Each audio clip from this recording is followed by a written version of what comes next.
got the mechanics down, right? And first and foremost, before I even go forward, is anyone having any trouble still seeing the dot? Catching the dot on the draw, it's popping up.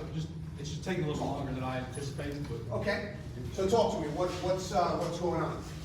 It's normally outside to the left edge, like about 3 o'clock, and that's fine as we bring it back in. Okay, outside left edge, 3 o'clock. So the right edge, 3 o'clock, and this is at the end of the presentation, right? Correct. Yeah, Okay. towards the end of that, it was getting a lot better. Just I was trying to tweak the presentation a little bit, but that's when I'm missing or when I'm not finding, that's where it's at. Okay. Step on up. Let me try something first.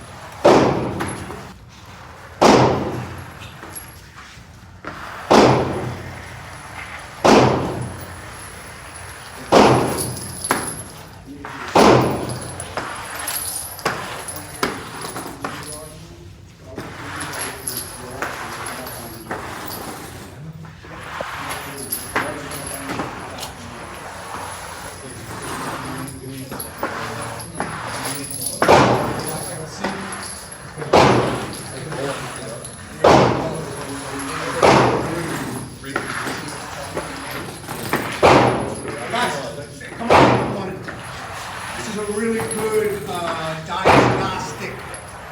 First and foremost, you want to be able to hear what people are actually describing, not what they're telling you.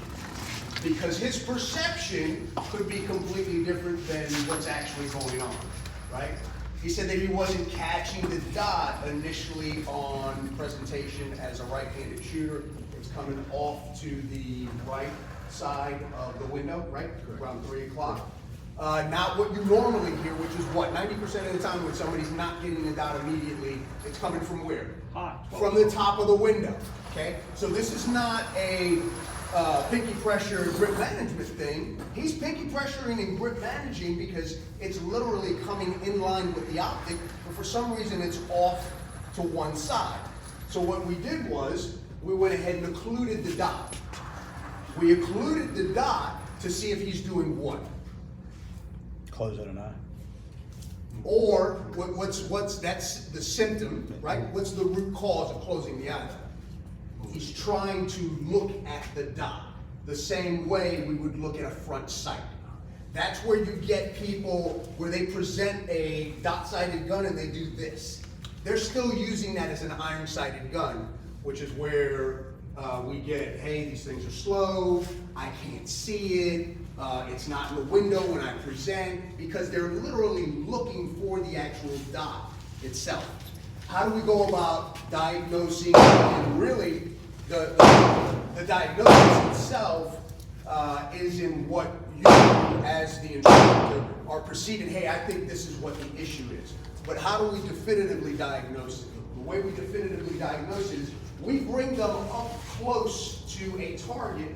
Like in this case, it's something that we can actually read, like a letter, a number, something they can identify, or even if you use the 1-inch square. But you bring them close up to the target, about 3 yards, right? Then you occlude the dot. You occlude the actual optic, and you have them present to that specific target. And what happened initially when you first drew and presented to the end? Completely wiped out, completely disappeared. Why is that happening? That's happening because when we occlude the dot, if he's staring at the dot and he's staring through the window at the dot, he's not going to be able to see anything beyond with the optic actually occluded, right?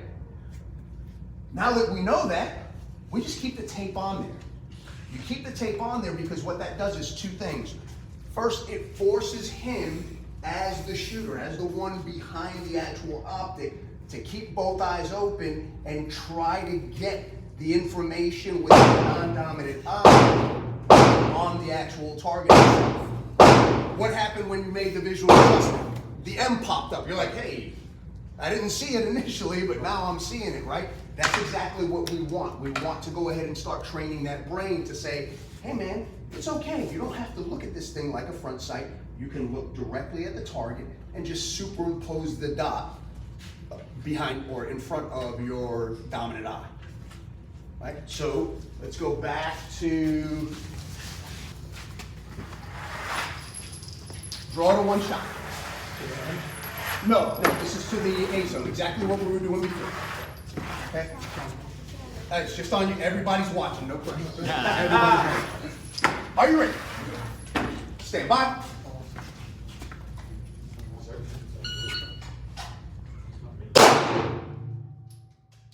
Then recover to the holster. Stand by.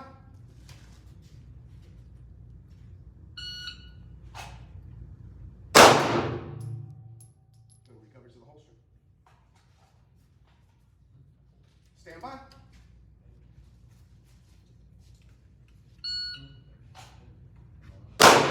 Then recover to the holster. Super consistent. Do I need to ask him if he's losing the dot at this point? It's pretty damn obvious that he's not, right? Yeah. Okay? Again, this is an example of being able to not just hear and listen to what the shooter or the client that you're working with is trying to explain to you, but kind of decipher it and say, oh, okay, I've got something for that. Let's go ahead and completely diagnose it, right? So here's the answer. Keep it on there for at least the remainder of the day.